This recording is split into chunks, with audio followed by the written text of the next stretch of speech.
So, what are your questions? Yeah.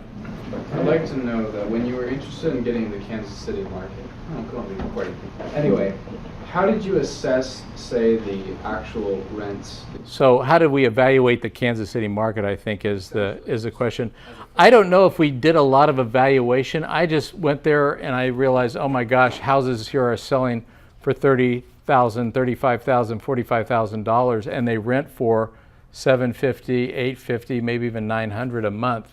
And so to me, it didn't take long for that rent-to-cost ratio to kick in and say, if you can figure out property management in this environment, you've got a viable business. And property management is the key, particularly when you're going out of state. I would never encourage somebody just to buy some properties in Tennessee or Kentucky or Texas or wherever who's not going to take this really seriously and have their property management piece figured out, because that is what will kill you when you buy out of state. There are so many people who've gone out of state as out-of-state investors, and banks, of course, now are very reluctant to lend to the out-of-state investors for good reason. Many people have just lost money by doing that. And so you've got to have it. Travis has figured it out by having somebody on the ground in Mobile, Alabama, who is doing the property management, who's a partner. And to figure out a connection with somebody doing it is really critical. Rehabs and acquisitions is exciting and flashy, but a good deal isn't worth anything if you can't retain and extract value from the asset. The most underrated but important aspect of a buy and hold strategy is property management and maintenance. In Kansas City, we own our office and rent a shop and garage just down the street, from which we coordinate everything from leasing properties to fixing toilets. Our office manager, Rachel Savitsky, oversees our office team, while Taylor Rhodes, our construction manager, is out in the field overseeing our rehab and maintenance crews. We also use aggressive marketing and branding strategies to give ourselves an advantage in the marketplace. Now, our company name is Stewardship Properties. It's a name I really love because it reminds me of how we need to take care of what has been entrusted to us. But in Kansas City, our property management company is known as 333 Rent, our easy to remember phone number, and our website, 333rent.com. Were there other investors in the Kansas City area that were using your strategy, that were making lots of low offers on the foreclosures in the city? There are. We have an advantage, and that is banks are in a catch-22 situation in Kansas City, and they are in other Midwest markets. Indianapolis is a good one. I mean, there's so many. Memphis, Tennessee. There's lots of these kind of cash flow markets, is what I'd call them. So banks have been burned tremendously. So their criteria for lending is way up. They don't like to make loans where they're loaning out $30,000 on a $40,000 purchase. I mean, that's like a car loan to a lot of people. They want it to season for a year to 2 years before they even loan on the property. So, I mean, now, in that environment, cash is king. If you can find money from private lenders, then you can really grow a business, and that's what we've tried to do. And so we do feel like some investors are doing onesies and twosies. We've tried to build our private lender list and buy money and buy properties through using their borrowed funds. Why are people renting rather than buying there? Because they're also in a catch-22 situation. Oftentimes their credit's been hurt, because of what they've been through. Also, most of these properties that we're buying need $5,000 to $10,000, maybe more, of fix-up, and so a normal homeowner doesn't have that kind of cash to fix these up. So banks don't want to make these small loans. I mean, there's no money in it for them. To make a loan to a homeowner for $25,000, who wants to do that as a banker? So it's really, again, a niche market. There are factors in this market that make it work, for the investor walking into it. Again, what are the factors that you're looking for in your niche market that's going to make it work? Campus rental properties worked great during the 90s. I'm not sure during the 2013 and following they'll work as well, but it's working because of low interest bank loans is why it's still working there. And now we've got a glut of properties on the market, but that's how the real estate cycle works essentially. But what's it going to make? What's going to be that value play for you? Can you elaborate a little bit differs between value property, equity property, and Yeah. cash flow property? Well, again, it's kind of, I would almost, Can you repeat the question? yes. People Can you, thank you, Shandor. Can you describe a little bit more between cash flow property, value property, and equity property? Again, we're talking at the lower middle to the middle, all right? I'm not talking about B property and A property that, you're going to see in the South Hills or wherever. Those properties can be bought, but they're not going to cash flow worth buying, okay, generally. So the lowest end properties that you would want to buy that would be out of war zones would be cash flow properties. And I can't give you a number exactly what those would be. I don't know, maybe we could speculate in Springfield, Eugene, what that would cost, maybe between 75 to 100 maybe, and then you're going up to value properties would be 100 to 145 maybe, and then from there 145 up. It really depends. Is it a duplex? Is it a single family? What is it exactly? So it's hard to say. I'm just kind of guesstimating here. Specific to Kansas City, do you have a hold strategy going in as far as how long you're going to be invested in that area, or do you just reevaluate year by year or as real estate trends? So again, I go back to the axiom in my own mind. What's the question? Yeah, do we? I thought it was hearable. Do we have a strategy going in about buy and holding, or are we going to sell at some point in time? Is the question. My axiom as a buy and hold strategist in the real estate world is that if I don't need the money, why would I ever sell it? Now, there may be some reasons, but why would I ever sell it? There's some great tax advantages for keeping it, aren't there? Depreciation and so forth and so on. So we don't have an end point in terms of selling these properties. Maybe we'll come to that. If there's other opportunities that you want the cash for and you can't get it any other way but to sell this property, yes, that would necessitate a sale and it would make it worthwhile. Buy and flip is a complex operation because you have to be really good at buying, negotiating, marketing, all the things that go into buying. Then you have to do the rehab, right? And then you can pass it off to a broker if you want, but you have to be kind of good at that back end too, the selling part of it, getting it in really great shape so that perfect buyer wants that perfect house. It's more complicated actually than the buy and hold market. What's complicated about buy and hold is finding the money. How do you find the money to keep that machine going, kind of thing, and growing? Do you have all of your properties in a trust? I do, yeah. We have it in a trust. So, I have all of our properties in a trust, and I would really encourage a trust at some level because your kids avoid probate. They don't have to wait 6 months or whatever time period as the state figures their thing out. And so putting them in a trust is a real advantage. They immediately own the properties. They own the trust. The other thing is if your net worth is at a certain level, and we're talking about a fairly high level, then you don't have tax consequences. Actually, the federal tax consequence, the death tax, inheritance tax as they call it, is not so bad. You can pass on $5 million individually and $10 million as a couple.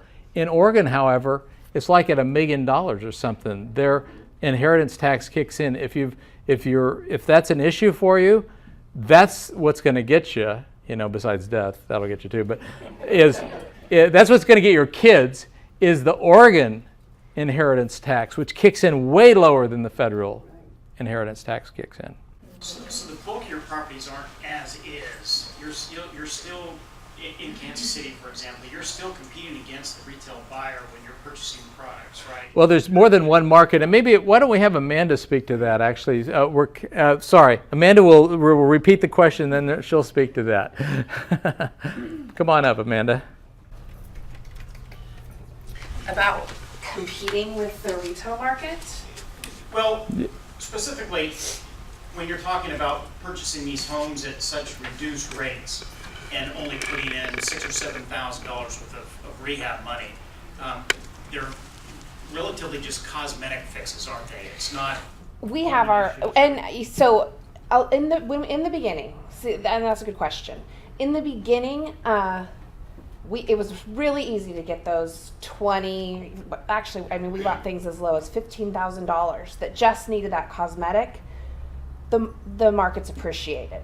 And so our price point has moved up a bit. And then we also, starting in 2011, we had one maintenance guy who was really unskilled.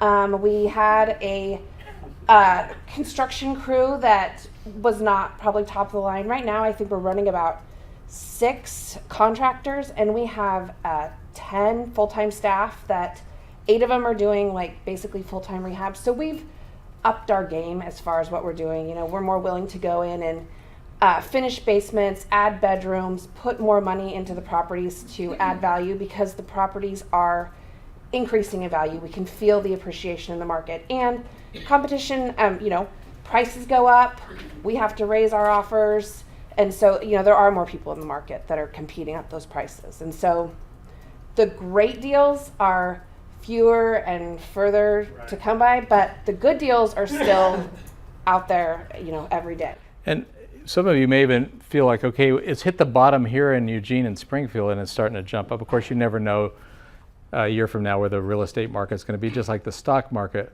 But it's never, as long as the property cash flows, you're never too late to the party. It's not like you missed the bottom of the market somehow and now you got to wring your hands over it. The thing not to miss is to get into the market. That's the thing you don't want to miss. It'd be great to hear from you how you foresee the near future of our real estate market as far as appreciation and just the general. Well, that'd be interesting. A lot of people could speak to this, I think. I would say that low interest rates are fueling the appreciation in the real estate market right now. The question is, are we creating another bubble? I don't know if I could answer that. I don't think so yet, because prices still are 30% lower than they were at the top of the boom, right? So I don't know if we're creating a mini bubble with low interest rates. Didn't we do that low interest rate thing before at one time? Yeah, I think we did. So It was 5 instead of 3, though. yeah, that's true. That's true. So, but I think there's a lot of pent-up demand at this point, and I think there's some real genuine appreciation in the market. I think we've seen a historic low point all over the country, and now we're coming up from it. But again, you haven't missed it. It's not like if you didn't buy at that low point, you've missed it. Look for the value plays. You don't want to buy property at retail. You want to buy it at wholesale. Another one of my big axioms was, any property I bought, I wanted to make sure that the day after I bought it, I could resell it with a broker commission and not lose any money. If I'm convinced of that, that property is worth considering. What is the maximum that you would pay a private lender interest? What's the maximum we would pay a private lender interest? It's depending on the deal. I guess I would say any interest and any amount of points might be worth it. If you thought that deal was that valuable because of where you were buying at it or what you could do to it, then in some ways the price of the money is irrelevant. Now, having said that, I would say one of the axioms in our office is that we try to keep our cost of funds as low as possible. So what does it mean to keep your cost of funds low when you're going out to the private lending market? Well, you're trying to find people who are not necessarily hard money brokers who are asking for points and fairly high interest rates. And to do that, you probably have to start with mom and pop, because they're probably going to charge you the best, interest rate on your money. My dad certainly did. At times it's been 0%, and that's a really good interest rate. And thankfully, he didn't get in trouble with Uncle Sam, because that's really gifting me money is what that's doing. So you got to start there, and then you kind of enlarge your circle of people who would maybe trust you if they felt you had a good product, you had a good thing, and they're not going to probably ask for quite as much in terms of interest rates. Our particular number that we've settled on is 9%, just to settle on a number. First mortgage or second mortgage? First mortgage, although I've borrowed plenty of money in second position at 9 to 10% as well. Again, does the cash flow warrant this loan is what a lender is asking. But generally, first position money and no points. But that's our business. I mean, every day we're networking with private lenders looking for folks who would jump on board with us and loan on the properties that we showed in the presentation. Yeah. Well, where do you find these great deals? Just on MLS or from other sources? in general, where do you find the great deals? Well, boy, there's a number of people could. I think marketing is the key here. And, we could go through a whole class on how do you market to potential sellers. If possible, you want sellers calling you. When I was first starting with campus rental properties, I'd take flyers around the campus area where I knew homeowners were living, but it was right outside the campus area. And I'd put flyers on doors saying, hey, I'm looking for a property in this neighborhood to buy. I put ads in the paper. I would talk to friends. I would pass out my business cards. I would tell everybody I knew, I'm looking for a house to buy that is a fixer or is in the campus area. And so again, and somebody all of a sudden calls me, Boy, when they call you, you know that all of a sudden you're an exclusive. It's likely they haven't put it on the market. They haven't, figured out a big strategy in selling it. They're just calling you, responding to your marketing, and now they want to talk face-to-face to you. And you probably have the best shot at that point to buy the best price property you could buy. So. And in Kansas City, we're using probably 90% is through a broker. He's kind of our guy. He almost works full time for us. Andrew, one of Bill's sons and partners, goes on like 3 days a week. They just drive around and look at properties and make offers. That's what they do. And that's really a good point. If you can find an investment-minded broker, grab a hold of them. A lot of brokers orient themselves to new homeowner market, move-up market, upper end of market, whatever. You don't want to waste their time, and you don't want them wasting your time. Look for an investment-minded broker, somebody who is going to tell you, I don't think that's a good enough deal for you to buy. Those numbers don't really work for your criteria.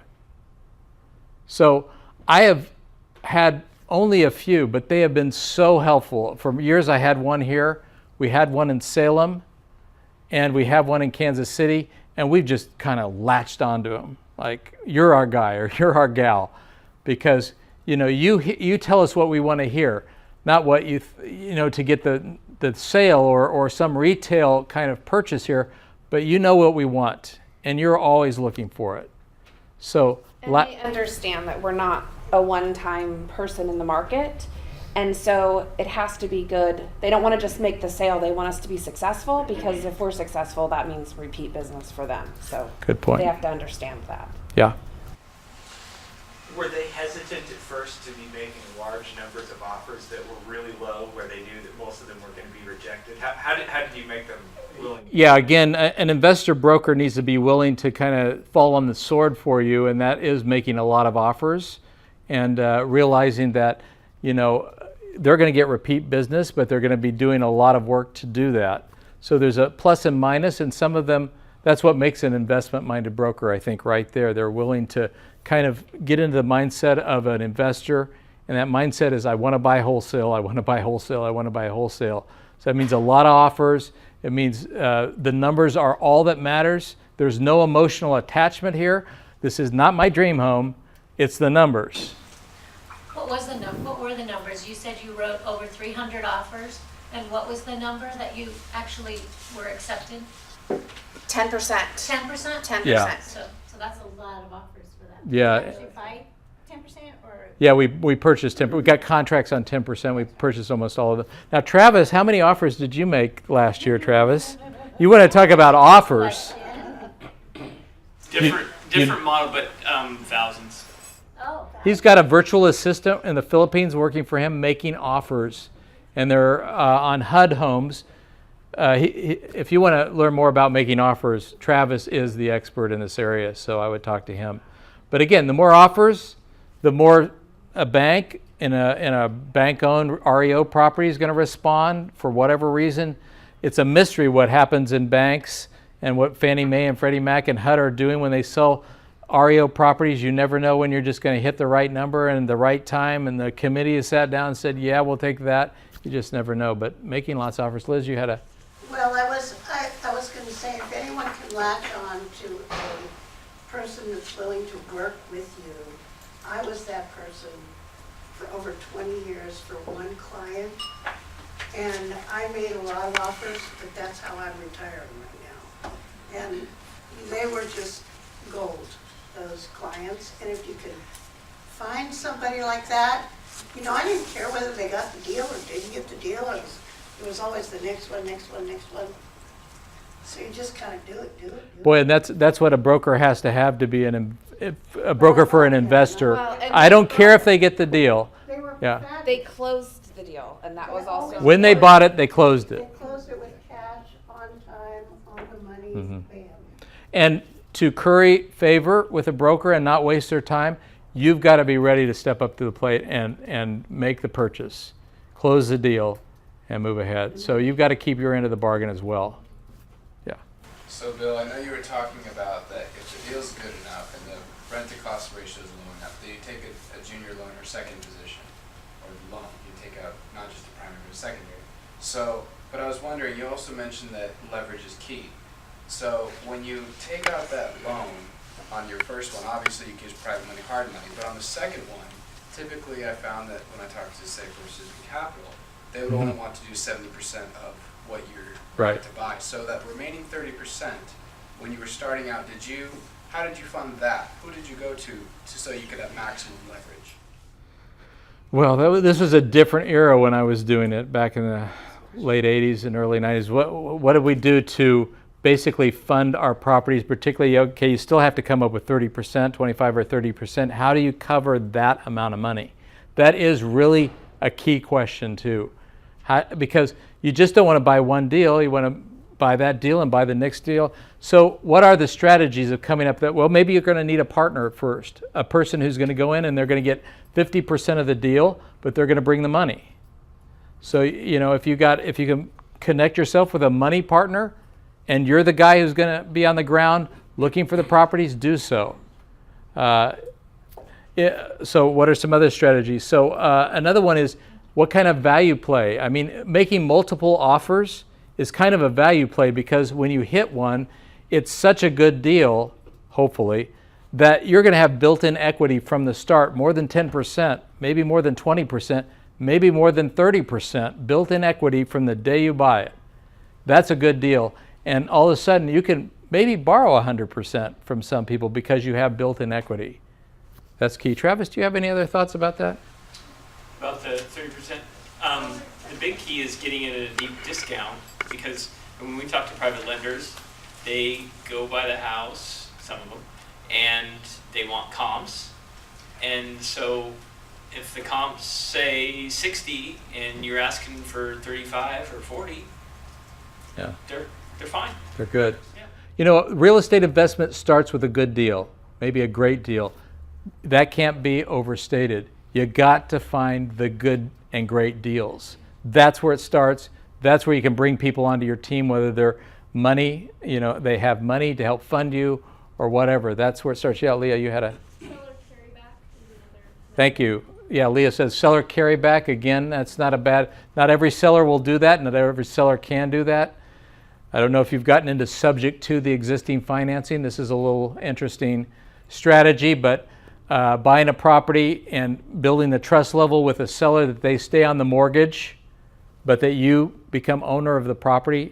You're buying it subject to their current loan. Boy, that I don't even want to talk about that with bankers here, but it's a strategy that can work. And yeah, this is not a traditional lender over here, so that's It's called a route. It's called a wrap around. yeah. We did it in the 80s because we had to do it, basically, and then it kind of resurfaced here in the 2000s, that kind of strategy. We had to do it in the 80s because the interest rate was so high from traditional lenders that you had to find a way to wrap existing mortgages and keep that lower interest for yourself, even though somebody was selling you the property. You wanted to keep their interest rate. The banker can call the loan. Yeah, it's possible. Never happens, but yeah. If the seller Going- has equity, then they can carry back a second note on the additional equity. That's also a possibility. So if they have 30% equity and they're willing to just buy out their first loan and just carry back that 30% equity, there's your 30%. Or maybe make the seller your partner. You know, that's a possibility as well. How do you do that, getting somebody with money to make him his partner?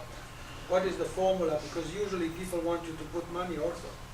They want you to have skin in the game, is what you're saying? You mean Like if you want to buy a property and you want to have a partner who will manage it or do something with it, you want him to put little money too.